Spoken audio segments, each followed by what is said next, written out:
అధ్యాయం చివరి వచనానికి వచ్చాం. చివరి వచనానికి వస్తే ఆ 4 జీవులు అనగా, ఒకటి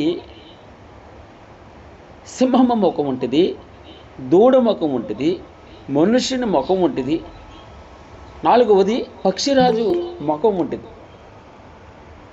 వారి స్థితిగతులు ఏ విధమైనా కూడా వారు చేసేటటువంటి పని పరిశుద్ధుడు పరిశుద్ధుడు పరిశుద్ధుడని మానక పొగుడుతూ ఉన్నారు. వారు భగవంతుని పొగుడుతూ ఉన్నారు. ఇంతే వారు చేసేటటువంటి పని. కీర్తన పాట పాడుతూ ఉన్నారు. అయితే దాని తర్వాత ఇమ్మీడియట్గా ఏం రాయించి పెట్టాడు? వారు సాగిలపడ్డారు. సాగిలపడ్డమే కాదు, వారు తమ కిరీటాలు, తన హోదాని అన్నిటినీ, నేను నహాన్ని వారు ఆయన పాదముల యొద్ద వేసిరి, పడవేసిరి. ఇంకొక విధంగా చెప్పాలండి కదండి. అయితే ఈ 5వ అధ్యాయానికి మనకు స్టార్ట్ చేస్తూ ఉంటాం. ఈ 5వ అధ్యాయానికి మూల వచనం ఏంటంటే ఫిలిప్పీలకు రాసిన పత్రిక 2వ అధ్యాయము 6వ వచనం. 5వ అధ్యాయం మనం చూస్తూ ఉంటాం.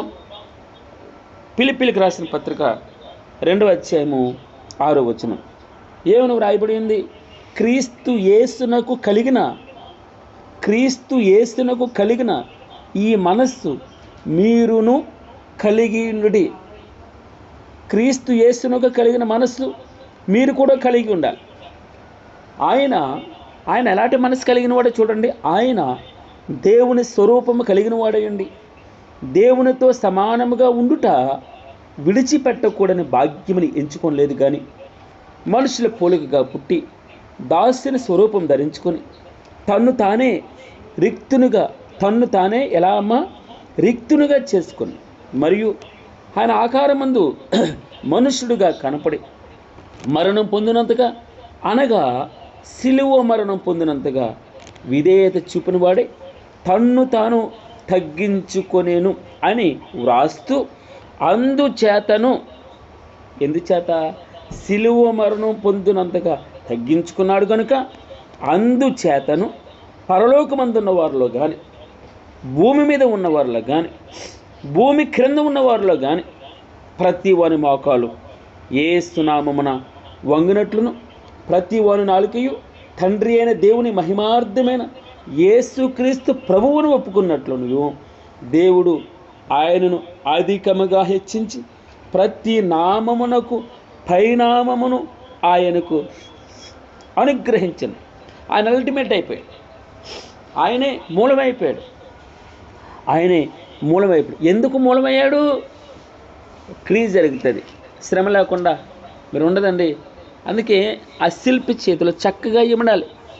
ఆ శిల్పి ఉలి దెబ్బలు తినాలి, అప్పుడే చక్కని రూపం వస్తుంది. దేవుడు చెప్పేటటువంటి మాట ఇది. ఆయన పరిశుద్ధాత్ముడు వ్రాయించి పెట్టినటువంటి మాటలు మీరు చూడండి. అందుచేతను, ఎందుచేత అంతగా తగ్గించుకున్నాడు కనుక ఇప్పుడు పైనామం, అందరికంటే పైనామం.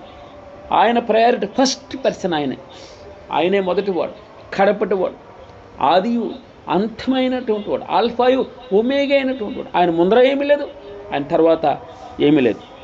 మంచిది. ఎలా జరిగింది? సిలువ కార్యం ద్వారా. అనేకులకి సిలువను గురించిన వార్త వెరితనంగా ఉండొచ్చు. రక్షింపబడుచున్న నీకు అది దేవుని శక్తి, దేవుని యొక్క శక్తి. చులకనగా నువ్వు సిలువను చూస్తున్నావా? శక్తిగా చూస్తున్నావా? సిలువ అంటే జాలిగా చూస్తున్నావా? దేవుని యొక్క మహాశక్తిని నువ్వు ఆలోచన చేస్తున్నావా? తగ్గించుకోవడం, ఎవరో బూతులు తిడుతున్నారు, వారిని చూచి నీవు ఎలా ఆలోచన చేయగలుగుతున్నావు? మనం చులకనగా చూస్తున్నామా దేవుని మహాశక్తిని? మనం వెనువెంటనే క్షమించడం అనేది పెద్ద గుణం అండి, చాలా పెద్ద గుణం. రాత్రి నేను వస్తూ ఉంటే ఇద్దరు కుర్రోళ్ళు కొంచెం చిన్న పిల్లలు అనమాట, పెద్ద వయసు ఏం కాదు, 8-9 సంవత్సరాల వయసు. వాళ్ళు ఆటలాడుకుంటున్నారు. ఆటలు ఎలా రాళ్ళు విసురుకునే ఆట అది. ఆ రాడు ఎంత ఉంది? ఇటుక రాయి ఎంత ఉందండి? అంత రాయి ఉంది. ఆ రాయి వాడు పెట్టుకొడుతున్నాడు. నేను వెళ్తూ ఉన్నాను. నేను అప్పుడే రమాదేవి గారికి శుభలాకి ఇచ్చి వెళ్తున్నాను. వెళ్తూ ఉంటే వాడు నా ముందరకు వచ్చేసాడు. వాడు కొట్టాలంటే ఎవరిని కొట్టాలి? ముందు నన్ను కొట్టాలి. వాడు అలా చివరి నుంచి అలా ఈ రాయి విసిరేసాడండి. అది నా కాళ్ళ మీద పడింది. అయితే మా దినేష్, మా ఇక మేనల్లుడు వాడిని పట్టుకోవడానికి చాలా విపరీతంగా పరిగెట్టారు. వారు నా దగ్గరకు వచ్చారు. వచ్చిన తర్వాత ఫోన్లేరా, పిల్లలు కదా, వారు నన్ను కొట్టాలని నేను కొట్టలేదు కదా, సరే పర్వాలేదు, కొద్దిగా చాలా నొప్పి ఉంది, అంత ఈజీ కాదు కదా, ఒక ఇటుకరాయి వేసి కొడితే ఎలా ఉంటుందో, అది కాళ్ళ మీద తగిలింది. రియల్గా దేవుడు తప్పించాడు కొన్ని ప్రమాదాల నుంచి. కానీ మనకి క్షమించే మనసు అప్పటికప్పుడు రాడు. ఇంకొక విధంగా నేనేం ఆలోచించానంటే, ఒకవేళ నేను అక్కడే ఉండి గొడవ పెడితే చాలామంది మనకు సపోర్ట్ చేస్తారు. ఒక కుర్రాన్ని తీసుకొచ్చి 4 దెబ్బలు వేస్తారు. దానివల్ల నాకేం ఉపయోగం? ఎందుకు అన్వాంటెడ్గా డిస్టర్బెన్స్ అని వెంటనే 2-3 వచ్చారు, ఒక 10 చాలామంది వచ్చేసారు బయటికి. అది తక్కువ దెబ్బ, ఎంత గట్టిగా అరిస్తాం. అయితే నేను నెమ్మదిగా అక్కడి నుంచి నడుచుకుంటూ వచ్చేసాను. తర్వాత దేవుడి నామమునకు మహిమ కలుగును కాదు. మీరు ఆలోచన చేయండి, మనం తగ్గించుకుంటే హెచ్చింపబడతాం. మన నోరు కాచుకోవాలి. మన ఒళ్ళు దెబ్బ అంత ఇటుకతో కొడితే ఎవరికైనా ఎంత నొప్పి వస్తుంది? వేరెవరైతే అల్లకల్లోలం అయిపోద్ది.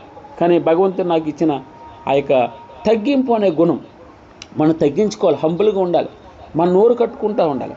మన చేతుల్ని, మన కాళ్ళని మన బలం లేని వాళ్ళుగా, సత్తువు లేని వారుగానే ఉండాలి ఈ లోకంలో. అలాగని పౌరుషం ఉండొద్దా బ్రదర్? పౌరుషం ఉండాలి. ఎక్కడ ఉండాలి అక్కడ ఉండాలి. అవకాశాన్ని బట్టి ఉండాలి. పౌరుషం పాపం చేయకుండా ఉండేటట్టు పౌరుషం ఉండాలి. మనం అలవాట్ల నుంచి బయటపడాలి, అది పౌరుషం. మన వ్యసనాల నుంచి బయటపడాలి. ప్రభువు బలలో చేతి పెడుతున్నాను, అయ్యో ఈ పాపం చేస్తే నేను ఎలాగని పౌరుషంగా పరిశుద్ధంగా బ్రతకడానికి ఇష్టపడాలి. ఈ ఉదయకాల సమయంలో భగవంతుడు మనం ఆయన ఎదుట నువ్వు ఈ రోజున తగ్గించుకుంటే హెచ్చింపబడతావు, ఉన్నతమైన స్థితి. అందుచేతన నువ్వు రాయిస్తూ కింద పైనామం ఇచ్చాడు భగవంతుడు. ఆల్ఫా అయిపోయాడు, ఒమేగా అయ్యాడు. ఆయన ముందర ఏమి లేదు, తర్వాత ఏమి లేదు. నమ్మకమైన వాడుగా ఉన్నాడు. తండ్రి చెప్పిన పని తూచా తప్పకుండా 17:4 మనం చూస్తాం. అంతా చేసేసానన్నాడు, ఏం మిగలలేదు. అందుకే ఈ లోకంలో ఆయన రక్షణ కార్యం కంటే గొప్పదేమీ లేదండి. రక్షణ కార్యం తర్వాతే నీకు అద్భుతం కావాలా, ఆశ్చర్యకార్యాలు కావాలా, డబ్బు కావాలా, ఐశ్వర్యం కావాలా, ధనం కావాలా, పేరు ప్రఖ్యాతులు కావాలా, ఆయన దగ్గర అన్నిటికంటే ముఖ్యంగా భాగ్యవంతుని చేస్తాడు. భాగ్యవంతుడు అనగా నీవు పరిశుద్ధంగా ఉండడమే, హంబుల్గా ఉండడమే, హ్యూమాలిటీతో ఉండడమే. నువ్వు చేయగలిగిన స్థితిలో ఉండి ఏమి చేతగానల్లో నిలబడడం నిన్ను అద్భుతంగా భగవంతుని నిలబెట్టడం అండి. ఉదయకాల సమయంలో మరియు లోపటను వెలుపటను వ్రాత కలిగి 7 ముద్రలు గట్టిగా వేసిన ఒక గ్రంథం సింహాసనమునందు ఆసీనుడయుండు వాని కుడి చేత చూచితిని. ఎక్కడుందమ్మా ఈ సింహాసనం ఎదుట కూర్చున్నవాని కుడి చేత ఉందట ఆ గ్రంథం. మరియు దాని ముద్రలు అంటే సీల్. దాని సీల్ తీయడానికి ఎవడైనా యోగ్యుడు ఉన్నాడా అని బలిష్ఠుడైన ఒక దూత బిగ్గరగా ప్రచురిస్తుంది, అడ్వర్టైజ్ చేస్తుంది. ఇదిగో ఆ సింహాసనం నందు కూర్చున్నాడు, ఆయన కుడి చేతిలో గ్రంథం ఉంది. ఆ గ్రంథం సీలు విప్పడానికి ఎవరైనా యోగ్యుడు ఉన్నాడా అంటే, గ్రంథం విప్పడానికి యోగ్యుడు కావాలండి. అవును కావాలి. యోగ్యత, మన పరిశుద్ధ బైబిల్ గ్రంథం అందరూ చదివేస్తారు, కానీ యోగ్యత ఉండాలి. అర్థం కావాలంటే, అర్హత ఉండాలి. అర్థం కావాలంటే అర్హత ఏంటో తెలుసమ్మా? హంబుల్నెస్ అనే అర్హత ఉండాలి. భగవంతుడు ఇక్కడ దాని ముద్రలు తీసి గ్రంథం విప్పుటకు యోగ్యుడైన వాడెవడని బలిష్ఠుడైన ఒక దేవదూత బిగ్గరగా ప్రచురింపుగా చూచి తిని అని చూస్తూ ఉన్నాడు. యోహాను గారు చూస్తూ ఉన్నాడు. అయితే పరలోకమందు కానీ, భూమి మీద కానీ, భూమి క్రింద కానీ ఆ గ్రంథం విప్పుటికైనను చూచుటకైనను ఎవరికి శక్తి లేకపోయాడు. ఒక గ్రంథం ఉంది, ఆ పుస్తకం ఉంది. ఆ పుస్తకం సీల్ అంటే ఏంటమ్మా అంటే సీల్ చేయబడింది. ఆ సీలు తీయాలంటే అర్హుడు కావాలి, యోగ్యుడు కావాలి. ఆ యోగ్యుడు ఎవరని ఆ దూత ఎక్కడమ్మా? పరలోకమందు కానీ, భూమి మీద కానీ, భూమి క్రింద కానీ ఆ గ్రంథం విప్పడానికి కానీ, చూడడానికి కానీ వారు ఎవరికి శక్తి లేకపోయాను. శక్తి కావాలట. ఈ శక్తి ఏంటిది? పరిశుద్ధాత్మ శక్తి. పరిశుద్ధాత్మ పూర్ణుడు వారు మాత్రమే, అతనికి మాత్రమే శక్తి ఉంటుంది. ఎవరైతే పరిశుద్ధాత్మ పూర్ణుడై ఉంటాడో, పరిశుద్ధుడై ఉంటాడో, హంబులుగా. మీరు చూడండి, నా మాటల కింద మనం చూస్తున్నాం. ఆ పెద్దలలో ఒకడు ఏడుస్తూ ఉన్నాడు. ఎవరు ఏడుస్తున్నారు? యోహాను గారు ఏడుస్తున్నారు. అయ్యో, ఎవరికి అర్హత లేదా? ఎంతమంది ఉన్నారే, అందరూ ప్రార్థన చేస్తున్నారు, అందరూ భక్తుకున్నారు, ఒకరు కూడా లేరా అని ఏడుస్తూ ఉన్నాడు. కానీ ఆ పెద్దల్లో ఒకడు, ఏడవకము, ఇదిగో దావీదుకు చిగురైన యూదా గోత్రపు సింహం 7 ముద్రలను తీసి ఆ గ్రంథమును విప్పుటకే జయము పొందినని నాతో చెప్పారు. ఎంత మంచి మాట అండి. ఎలా పొందడు జయం? ఎవరైనా 1 దావీదు చిగురు అన్నాడు, 2 యూదా గోత్రపు సింహం. దావీదు చిగురు. ఇక్కడ 6వ అధ్యాయము యెషయా గ్రంథం 6వ అధ్యాయం చివరి వచనాల్లో చూస్తే, యెషయి మొద్దు నుండి చిగురు పుడతారు. అన్న అయిపోయినాయి, హోప్స్ లేవు, నిరీక్షణ లేదు, మార్గం లేదు. నిన్నే మనం చూసాం, అక్కడ ఒక పరలోక ముందు ఒక తలుపు తెరవబడి నిన్ను రాయబడి ఉంది. మన జీవితాల్లో హోప్స్ లేవు, అన్నీ అయిపోయినాయి అనుకుంటూ ఉన్నామా? అయ్యో, పరిస్థితులన్నీ మూతపడిపోయినాయి, మూసుకుపోయినాయి, ఏ దారి లేదు. అందుకే నిన్న ఎప్పుడు సామెత చెప్పాం, దరిద్ర గుట్టుడికి ఏ రేవికెళ్ళ ముళ్ళ పరిగే పడుతుంది. మన జీవితాల్లో ఎన్ని ప్రయత్నాలు చేసినా అవట్లే. ఈ ఒక్క ఉదయకాల సమయంలో ఒక హోప్, ఒక నిరీక్షణ, ఒక మార్గం చూపిస్తున్నాడు భగవంతుడు. ఆ మార్గం ఏంటి తెలుసమ్మా? యేసు అనే మార్గం. దావీదు చిగురు నరకబడింది, ముద్దు అంటే ఏంటో తెలుసమ్మా? మోడు, ఇంకా అది బతకదు, ఇంకా అసలు ఏమి లేదు, ఇంకా అయిపోయింది. ఎవరు అర్హులు కాదు, ఎవరు అర్హులు లేరు. ఆ గ్రంథం విప్పడానికి, ముట్టుకోవడానికి, చూడడానికి ఎవరికి అర్హత లేదు అని ఏడుస్తూ ఉన్నాడు. ఆ 24 పెద్దల్లో ఒక ఆయన వచ్చి అన్నాడు, ఏడవద్దు, ఇదిగో దావీదుకు చిగురైన కింద ఏమైనా ఉన్నదంటే వేరు చచ్చిపోయింది అనుకున్నారు. చాలా మట్టి చెట్లు చచ్చిపోయినట్టు ఉంటాయి. మీకు ఎందుకు? మా ఇంటి ముందర ఒక వేప చెట్టు ఉంది. ఆ వేప చెట్టు మొత్తం ఆకులన్నీ రాలిపోయి ఎండిపోతుంది. మరలా వసంతకాలం వచ్చేటప్పటికి అది చిన్న చిగుర్లు వేసి గుబురుగా అయిపోద్ది. మాకు కొన్ని కాలాల్లో వేరే ఇంటి వారు మాకు కనబడుతూ ఉంటారు. తర్వాత ఆ కాలం అయిపోయిన తర్వాత ఆ ఇంటి వారు కనబడే అంత ఉండదు, ఎందుకంటే మొత్తం ఆకులతో అలిమేస్తుంది. ఉదయకాలన చచ్చిపోయింది అనుకున్నామా? హోప్స్ లేవు, నిరీక్షణ లేదు. ఎందుకు ఈ బతుకు? ఎవరి కోసం బ్రతకాలి? ఎవరి కోసం బ్రతకను? దేనికోసం బ్రతకను? చచ్చిపోతే బాగుంటుంది. చాలామంది యేసయ్య అంటేనే చిగురు మొద్దు నుండి చిగురు పడుతుందట అని పేరు విచిత్రంగా ఉంది. చూడండి, దావీదు చిగురు అన్నాడు, చిగురు. యెషయా మొద్దు నుండి చిగురు పడుతుంది అన్నాడు. అక్కడ యేసయ్య పుట్టేటప్పుడు 9వ అధ్యాయంలో, యెషయా గ్రంథం 9వ అధ్యాయంలో ఆయన అంత రాయక ముందు చూడండి, ఒక మాట చూద్దాం. యెషయా గ్రంథము 6వ అధ్యాయం చూద్దాం. యెషయా గ్రంథము 6వ అధ్యాయము చివరి వచనం, అట్టి మొద్దు నుండి చివరి వచనం, 13వ వచనం, యెషయా గ్రంథం 6వ అధ్యాయము చివరి వచనం. అట్టి మొద్దు నుండి పరిశుద్ధమైన చిగురు పుట్టును.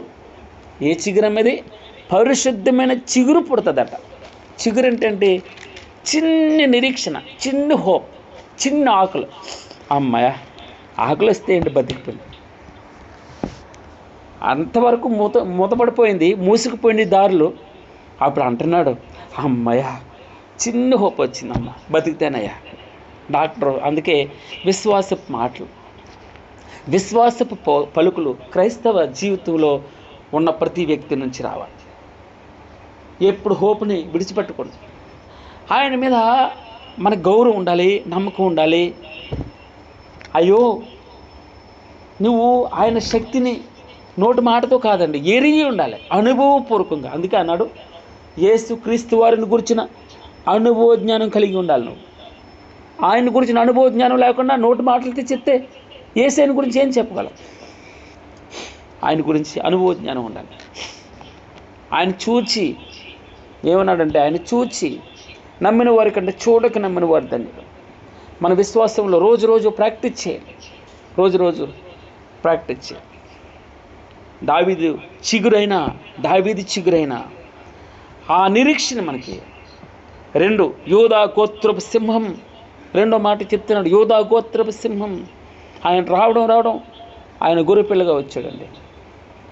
ఆ గొర్రెపిల్ల, వధింపబడిన గొర్రెపిల్లని మనం చదువుతాం. ఇప్పుడు వధింపబడిన గొర్రెపిల్ల, చిన్నగా, అసలు ఏమీ లేదు.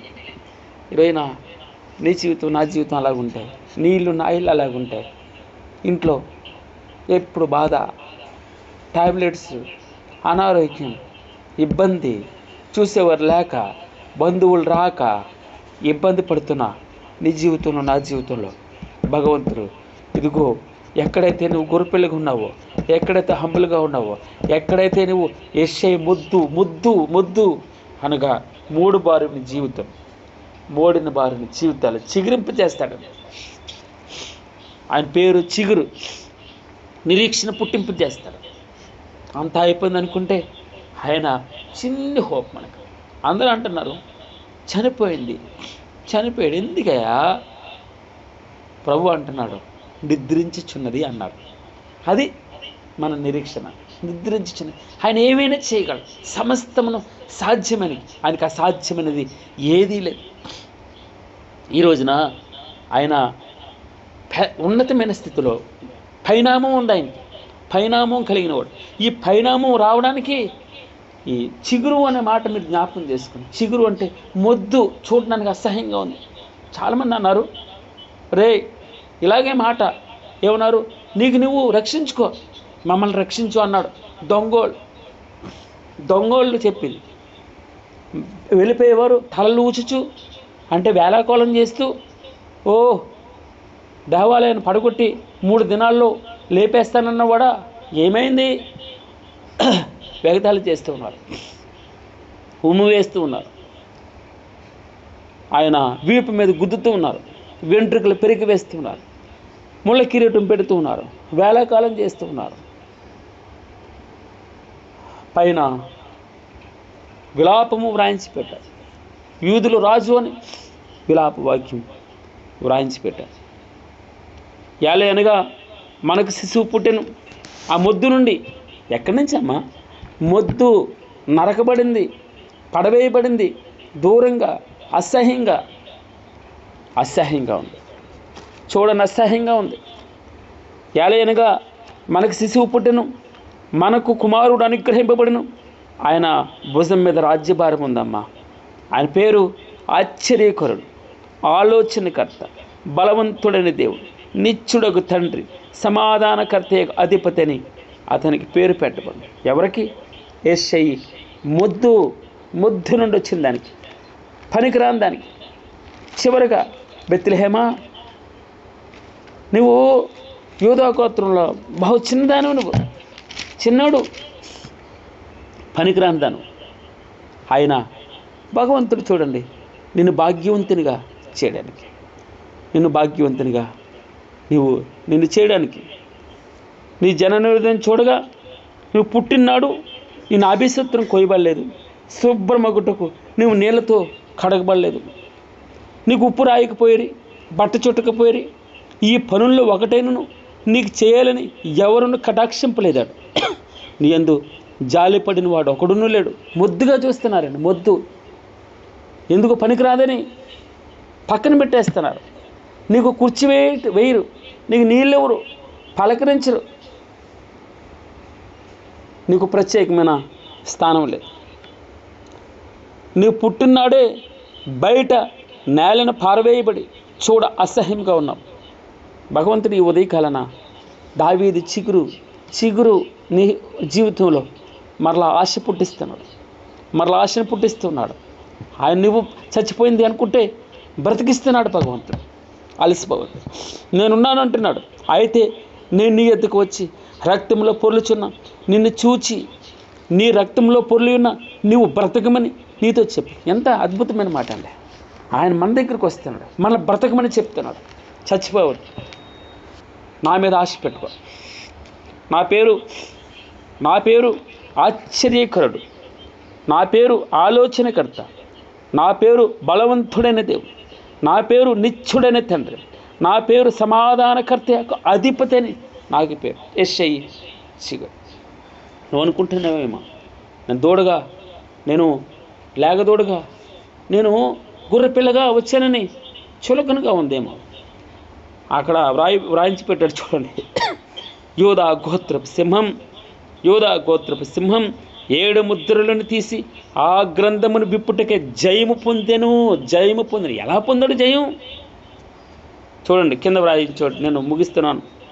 మరియు సింహాసనమునకును ఆ 4 జీవులకును పెద్దలకును మధ్య వధింపబడినట్లున్న గొర్రెపిల్ల. ఎలా ఉందమ్మా? వధింపబడినట్లుండిన గొర్రెపిల్ల నిలిచి ఉండట చూచితిని. ఆ గొర్రెపిల్లకు 7 కొమ్ములను 7 కనులు ఉండను. ఆ కన్నుల భూమి అన్నంతటికి పంపబడిన దేవుని 7 ఆత్మలు. ఆయన వచ్చి సింహాసనమునందు ఆసీనుడయుండు అని కుడి చేతిలో నుండి ఆ గ్రంథమును తీసుకొనెను. ఆయన దానిని తీసుకున్నప్పుడు ఆ 4 జీవులను, ఈ 4 జీవులు, ఒకటి మనుష్యుని, ఒకటి ఏ ముఖం అమ్మా? మనుష్యుని ముఖం కలిగింది. ఒకటి దూడ ముఖము కలిగినది, ఒకటి గొర్రె వంటి, క్షమించండి, పక్షిరాజు ముఖము వంటిది, ఒకటి సింహము ముఖం వంటిది. ఈ 4 జీవులు వీణలను ధూప ద్రవ్యములతో నిండిన సువర్ణ పాత్రములను పట్టుకుని ఆ 24 పెద్దలను ఆ గొర్రెపిల్ల ఎదుట సాగిలపడిరి. ఈ పాత్రలు పరిశుద్ధుల ప్రార్థన. ఆ పెద్దలు, నీవు ఆ గ్రంథమును తీసుకుని దాని ముద్రలను విప్పుటకు యోగ్యుడవు, నీవు వధింపబడిన వాడవే, నీ రక్తమిచ్చి, లేక నీ రక్తములో ప్రతి వంశంలోను, ఆయా భాషలు మాట్లాడువారిలోను, ప్రతి జనములోను, ప్రతి ప్రజలోను దేవుని కొరకు మనుష్యులను కొని. స్తోత్రం ప్రభువా. ఏమి అద్భుతమైనటువంటి భాగ్యం భగవంతునిచ్చాడు. ఎంత అద్భుతమైనటువంటి భాగ్యం.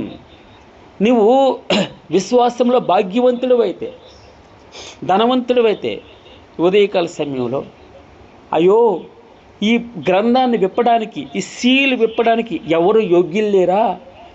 భూమి మీద కానీ, భూమి క్రింద కానీ, పరలోకంలో కానీ ఎవరెవరు అర్హులు కాదా? ఏడుస్తూ ఉన్నాడు యోహాను. ఒక దూత వచ్చింది.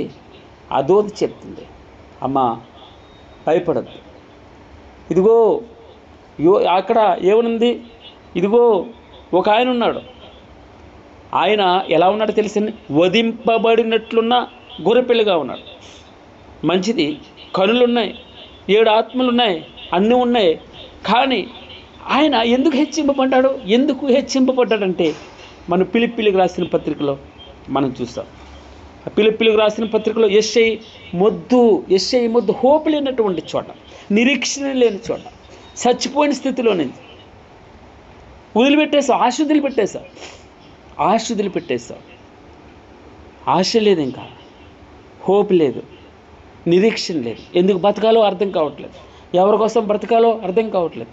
జీవితం ఏంటి అన్న స్థితిలో యెషయి మొద్దు నుండి చిగురు పుడుతుంది. ఆయనే యేసు. వేరు మరలా వేర్లు వస్తున్నాయి, మరలా చిగురు పుడుతుంది. వదిలిపెట్టేశారు. ఈ ఉదయకాల సమయంలో మనం కూడా ఎప్పుడైనా అలాంటి నిరుత్సాహంలోకి వెళ్తే, మనం అర్హులం కావాలంటే ఆయన ఏ విధంగా తగ్గించుకున్నాడు? సిలువ మరణం పొందినక తగ్గించుకున్నాడు కనుక ఇప్పుడు ఆయన అర్హుడిగా ఉన్నాడు. ఇక్కడ అర్హత వచ్చింది. ఆయన అన్ని నామముల కంటే పైనామం. మన ఫిలిప్పీలకు రాసిన పత్రిక 2వ అధ్యాయం చివరి వచనంలో చూస్తుంది, అన్ని నామముల కంటే పైనామం ఇవ్వబడింది. ఎందుకో తెలుసమ్మా? అంతగా ఆయన హంబుల్గా ఉన్నాడు. హ్యూమాలిటీ. ఇంకో విధంగా చెప్పాలంటే ప్రభువా, అందుకే ఆ 24 పెద్దలు వచ్చి తమ కిరీటాల్ని ఆ వారు తలలకున్న అధికారాన్ని, జ్ఞానాన్ని, తెలివిని, డబ్బుని, తమ స్థితిగతుల్ని, తమ కుమారుల్ని, కుమార్తెల్ని అన్నిటినీ నీవే ప్రభా.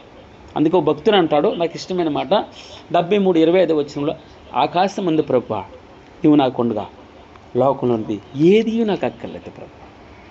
నీవు నాకుండగా ఏది నాకు అక్కర్లేదు. ఒకవేళ నా శరీరం కృషించిపోయినా, నా హృదయం నీరసించిపోయినా, నీవు నిత్యము నాకు ఆశ్రయదుర్గంగా ఉన్నావు, ఆశ్రయదుర్గంగా ఉన్నావు.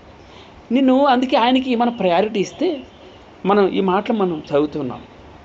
ఆయన ప్రయారిటీ ఇస్తే యోగ్యత ఎలాగొస్తుందంటే, ఆ పెద్దలు నీవు ఆ గ్రంథమును తీసుకుని ముద్రలు విప్పుటకు యోగ్యుడవు, నీవు వధింపబడిన వాడవే, నీ రక్తం ఇచ్చి ప్రతి వంశంలోను, ప్రతి ఆయా భాషలు మాట్లాడువాళ్ళను, ప్రతి ప్రజలను, ప్రతి జనములను దేవుని కొరకు మనుషులను కొని, దేవుని కొరకు మనుషులను కొని. నేను కూడా ఆ యొక్క చర్చిలో కరెక్ట్గా దాని ఆపోజిట్ దగ్గర ఒక అద్భుతమైనటువంటి వాక్యం రాయించి పెట్టాను. అపోస్తల కార్యములు 28వ అధ్యాయము 20వ వచనంలో ఈ మాట అక్కడ వ్రాయబడి ఉంటుంది. ఇదిగో అక్కడ ఏముంటుందంటే 20వ అధ్యాయము 28 క్షమించింది. దేవుడు తన స్వరక్తమిచ్చి సంపాదించిన తన సంఘము అని వ్రాయించి పెట్టాను. ఏమన్నమ్మా, దేవుడు తన స్వరక్తమిచ్చి, సొంత రక్తమిచ్చి, ఇది ఎవరిదో మనుషులు కాదు. సంఘం అంటే ఈ చిన్న గుంపు యేసు రక్తంలో కడగబట్టడం అంటే, యేసై మొద్దు నుంచి చిగురు పుట్టడం అంటే, యూదా గోత్రపు సింహం అంటే, ఇది ఒకరు సంపాదిస్తే వచ్చింది కాదు. దేవుడు తన స్వరక్తమిచ్చి సంపాదించిన తన సంఘం. ఇంకా కంటిన్యూ చేస్తూ, అయితే ఆ సంఘమును కాయుటకు పరిశుద్ధాత్మ మిమ్మును దేనియందు అధ్యక్షులుగా నియమించెనో ఉంచెనో ఆ యావత్తు మందని గూర్చియు మీ మట్టుకు మిమ్మును గూర్చియు జాగ్రత్తగా ఉండండి అని పరిశుద్ధాత్మ దేవుడు అంటాడు. నువ్వు ఏ సిచ్యువేషన్లో ఉన్నావు? వాక్యం చెప్పేవాడుగా ఉన్నావా? పాటలు పాడేవాడుగా ఉన్నావా? ఊడ్చేవాడుగా ఉన్నావా? బాత్రూమ్ కడిగేవాడుగా ఉన్నావా? లేదా చెప్పులు పైన పెట్టేవాడుగా ఉన్నావా? కుర్చీలు వేసేవాడుగా ఉన్నావా? చీపురు పట్టి తుడిచేవాడుగా ఉన్నావా?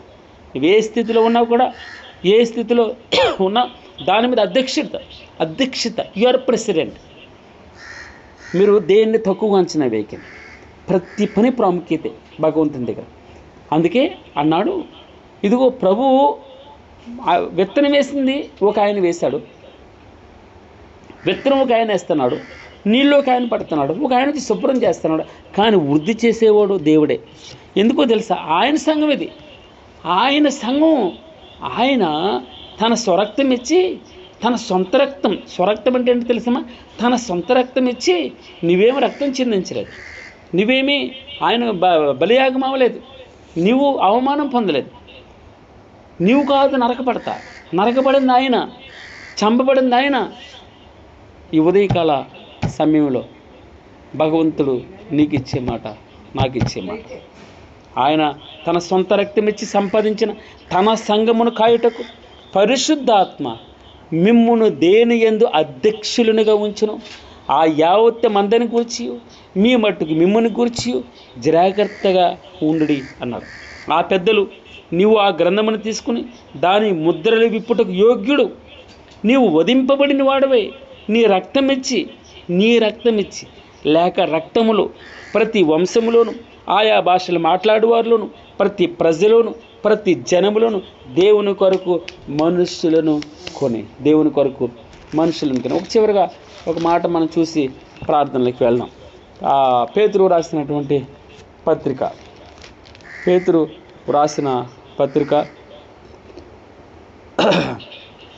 2వ అధ్యాయము 9వ వచనం. అయితే మీరు చీకట్లో నుండి ఆశ్చర్యకరమైన తన వెలుగులోనికి మిమ్మల్ని పిలిచిన వాని గుణాతిశయములను ప్రచురం చేయ నిమిత్తం ఏర్పరచబడిన వంశం, రాజులైన యాజక సమూహం, పరిశుద్ధ జనం, దేవుని సొత్తైన ప్రజలు, ఒకప్పుడు ప్రజగా ఉండక ఇప్పుడు దేవుని ప్రజ అయితిరి, ఒకప్పుడు కనికరింపబడక ఒకప్పుడు కనికరింపబడక. 18వ వచనంలో చూస్తే 1:18 పితృపారంపర్యమైన మీ వ్యర్థ ప్రవర్తనను విడిచిపెట్టినట్లుగా వెండి బంగారముల వంటి క్షయ వస్తువుల చేత మీరు విమోచింపబడలేదు, అమూల్యమైన రక్తం చేత అనగా నిర్దోషమును నిష్కలంకమునకు గొర్రె పిల్ల వంటి క్రీస్తు రక్తము చేత విమోచింపబడితేనని ఆయన కొన్నాడండి.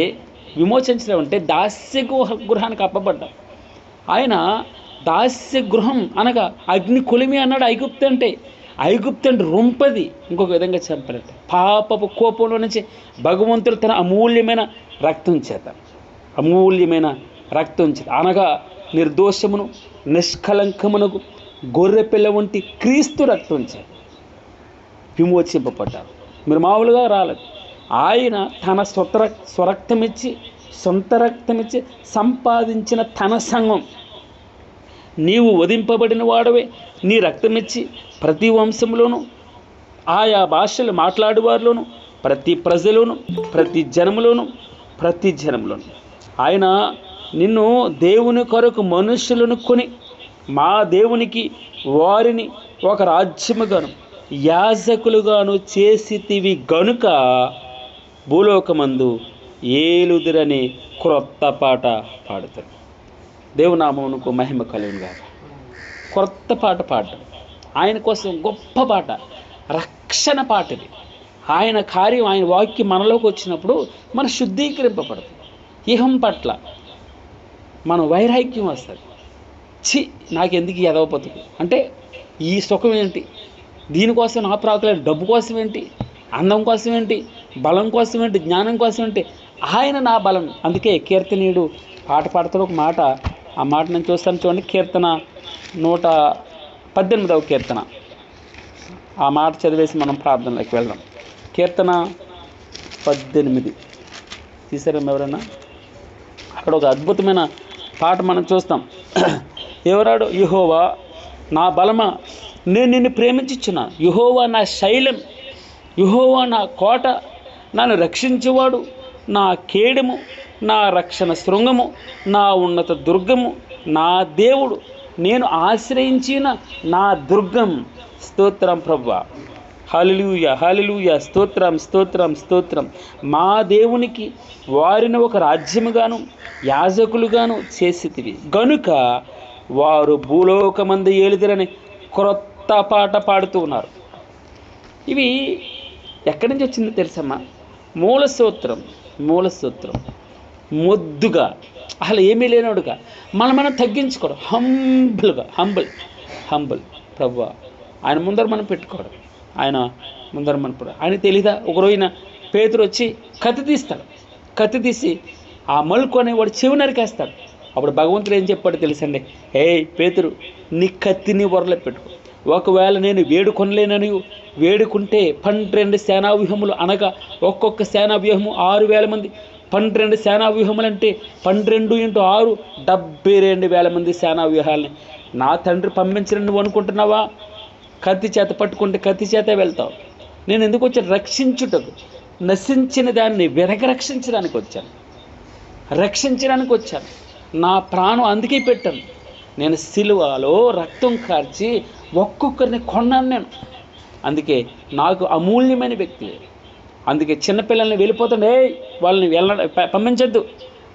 ఇలాంటి వారిదే, చిన్నపిల్లలది, మనసులో కల్మష లేని వాడు. భగవంతుడు మనల్ని అట్టి విధంగా పరిశుద్ధులుగా మనం ఉంచాలని భగవంతుడికి ఇష్టం. వేస్తే ముద్దు చిగురు పుడుతుంది. బ్రతుకంతా పాడైపోయింది, హోప్ లేదు. ఎవరి కోసం బ్రతకాలి, దేనికోసం సంపాదించాలి, ఎవరి కోసం ఈ ఇల్లు, ఎవరి కోసం ఈ కుటుంబం, ఎవరి కోసం నా కష్టం, రెక్కల ముక్కలు చేసుకుని కష్టం, దాన్ని ఏమంటారు, ఆ రక్తాన్ని చెమ్మటగా మార్చి ఇంత చేస్తే నా కొడుకు నన్ను వదిలిపెట్టేస్తాడు, నా కూతురు నన్ను వదిలిపెట్టేస్తాడు, నా అల్లుడు నన్ను వదిలిపెట్టేస్తాడు, చూసేవారు లేరు నువ్వు అనుకుంటూ ఉంటే ఈ యొక్క ఉదయకాల ఆయన జయించాడు. నువ్వు ఆయన అనుకుంటే నీ పరిస్థితి నా పరిస్థితి. ఆయన నిన్ను నన్ను అలాగనుకుంటే వీడి కోసం ఎంత శ్రమ పడ్డానండి, వీడి కోసం నా ప్రాణం పెట్టాను, వృధాగా రక్తం దారబోసానే నీకోసం నా కోసం అనుకుంటే ఎలా తప్పించుకుని, అయ్యో ఇంత నిర్లక్ష్యం చేస్తే ఇంత గొప్ప రక్షణను నిర్లక్ష్యం చేస్తే ఎలాగున తప్పించుకుంటావు? గాడ్ బ్లెస్ యూ అమ్మా. దేవుని చిత్తమైతే రేపు వాక్యాన్ని కంటిన్యూ చేద్దాం. భగవంతుడు మనకి కృపను అనుగ్రహించిన కాక.